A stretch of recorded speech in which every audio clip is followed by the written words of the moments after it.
Why do we pick and choose which mental disorders deserve compassion? And let me start by saying this. No disrespect to those who have served in the armed forces.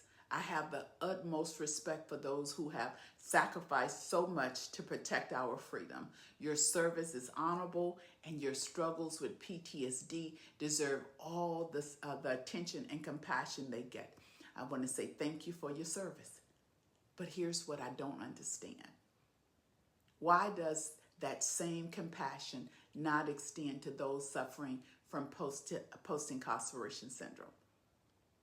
Why is it that when someone comes home from prison, their trauma is often dismissed, minimized, or ignored, while those who have experienced trauma in military service are given all of the support in the world?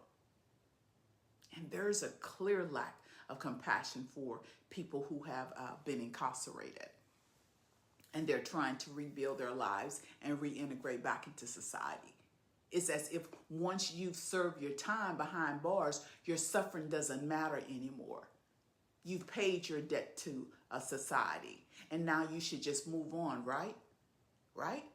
But what happens when that person has been locked in a cage for years or decades? What happens when they've been treated like an animal, stripped of their humanity, and then thrown back into a world they barely recognize? Is that not trauma? I'm not comparing the experiences. I would never diminish what a soldier goes through on the battlefield. But why is it one form of trauma treated with compassion while the other is treated with contempt or indifference? Why is that? Why is that someone who has been through war is given therapy, support, and empathy, while someone who has been through the war of prison gets little to no help or understanding when they get out? Let me ask you this.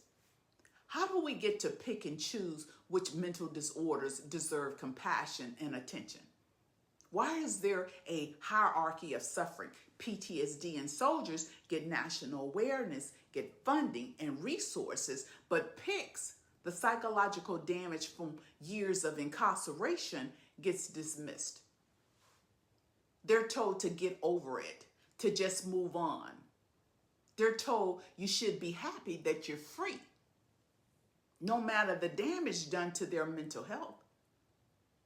And the reality is, mental health is mental health, regardless of how you got there. If trauma affects your brain, it affects your ability to function in society. If PTSD is a disorder that requires treatment and compassion, so is PICS. Both are symptoms of deeply ingrained trauma, and both need the same level of attention. It's time to stop picking and choosing who deserves compassion.